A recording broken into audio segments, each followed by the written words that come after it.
if you don't watch Ready to Love, so OWN Network, Oprah Winfrey Network, you should at least know that part. They had Greenleaf, they had Queen Sugar on it. So y'all should know at least OWN. Okay, one of the highest rated shows on OWN is a dating show called Ready to Love.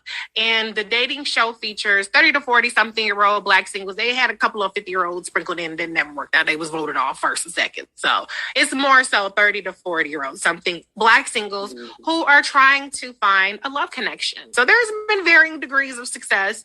There's one couple that made that were engaged from the show. They're now on another OWN show called Love and Marriage DC.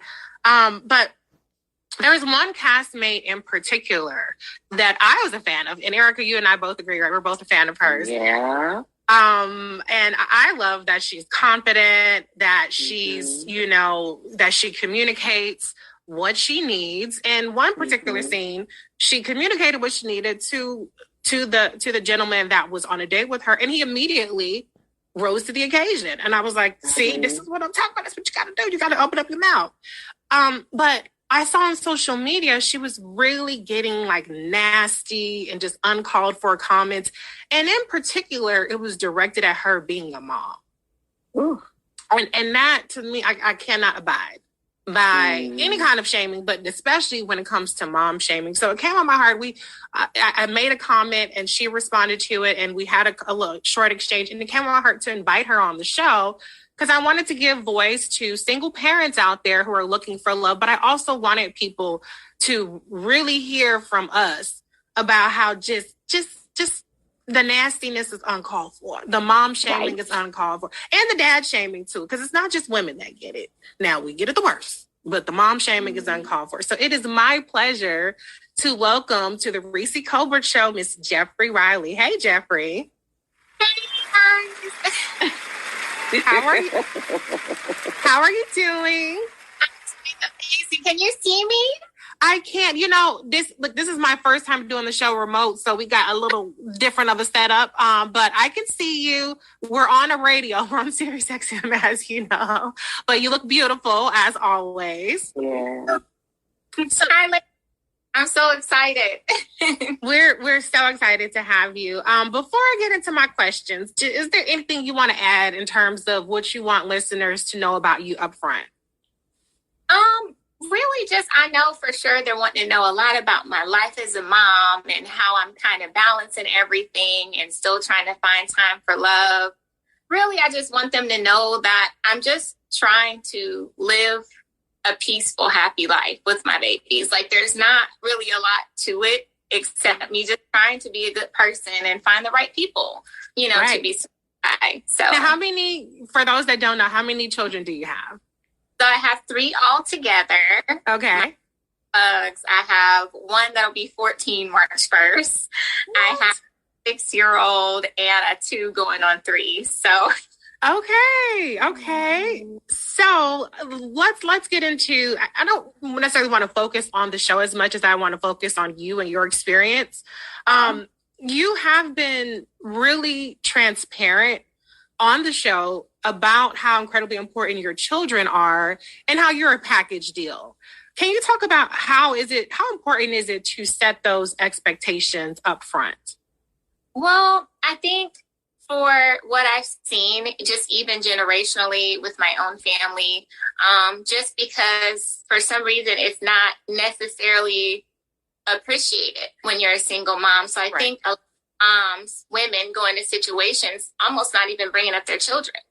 As if, man, if I don't mention my children, don't say this, he's going to like me more. He's going to hide this. And, when you live in a world where you're kind of following social media's guidelines or a textbook, you always lose. Right. But how am I going to meet the right person? By being myself. Yes. By not coming in with a cover and just truly just saying, hey, this is me. I'm a mom of 3. I'm an executive. Hi. Yeah. My earthly king. So. Yes. I love that because you're so right. I mean, there are some people that feel like, well, let them like me first and then I can spring that on them, you know, or I can kind of downplay it so that I'll be more attractive to them and then kind of hook them later. And I love that you're like completely unapologetic about it. And you're like, look, we're a package deal. So love me, but love all the parts that come with me. I think that's great. And it seems like that's been well received by the other men on the show, right? Yes. You know what? I'm not going to lie. I didn't expect so much love. Like on and off camera, I think the men kind of gravitated to me because I feel like I kind of hold a value that's not of things of the world. So whereas when you meet a lot of people, they're like, hi, this is what I do. And you're more so exceeding with your cars, your clothes, your home, your careers. But what about your spirit? What about who you are? And I promised myself that even if I wasn't, you know, interested in the person, I was going to give them the real Jeffri. So I think that they were just really gravitated towards someone that was like, hey, this is me.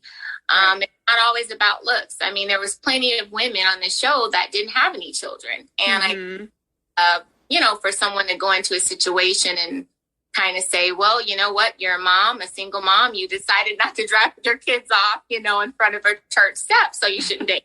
Yeah, exactly. You know, it's different. We're in a different time. And so, you know, when I see the comment, I just kind of think in my head, like, they just really don't understand. You know, they are just kind of living the wave and following with what's trending. And if you can say something to try and bring someone down, that's what they're going to do. So I just, I do. Yeah, but you know, I mean, you have a really good attitude about it, but the mom shaming pisses me off. Okay, it pisses me off, the notion that you're any less of a prize, that you shouldn't think as highly of yourself because you have kids or because of the number of kids you have. It's absurd. It's despicable. And let me point out, because we Black. Okay, statistically speaking. A lot of us came from, at some point, there was somebody being single in the equation. You know, if you just look at the fact that the statistics, it's just, these are the numbers, okay? And my mom, she wasn't married to my dad her whole life.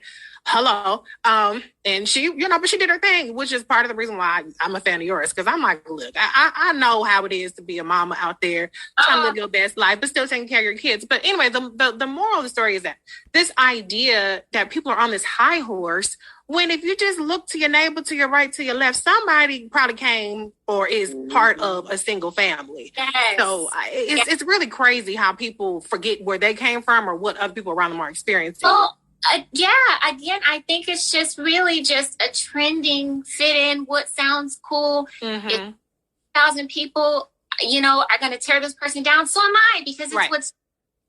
And I just feel like, you know, just ask a sincere question if you want to. Know how many fathers I have to my children. I have 2. You know, I was someone's ex-wife for, you know, 12 years. I have 2 beautiful children from high school up, you know. Then when I moved to Florida, my youngest, you know, he comes from a home where he didn't have a dad. So him, you know, walking away from his son is just kind of a part of that culture that we live in right now. He's a public he's an Olympic medalist, so he just struggles with that. So I just kind of pray. I don't want to, like, you know, again, I think it's really generational. That's all I've ever seen around me, especially in the Black community. And I just wish that moms could have a day to be celebrated for taking care of their babies. And not only that, but still offering the availability for the fathers. Like, do you think, like, by any moment that I would wake up and say, I want to be a single mom? Right. Each of those situations, I saw myself doing life, you know? And so I have to also learn and look back at the things that I could have done differently in each situation. And I feel like right now I'm whole. I'm at a place like, okay, I've learned certain things. Yeah. That's why I'm taking my time, you know, I'm ready to love, because I've always been kind of rushing into things and being trapped down, getting me in a situation, and then I'm stuck there. Right. And I just wanted to give myself a chance to fully experience and see people, give them a chance, you know, instead of, I don't want to do that. And I think that that you're doing it in a beautiful way that's being true to yourself. And I think, that you're worthy. Not that you need me to tell you that, but I love you showing up and showing what worthy looks like.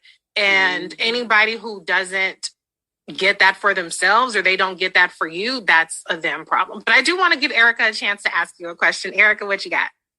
Hi, Erica. Wow.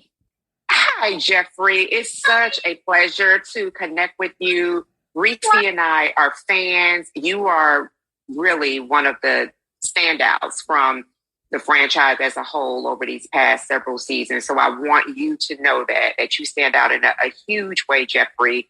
And one of the things that I just really want to say to you is around you are the gold standard because of your authenticity, sis.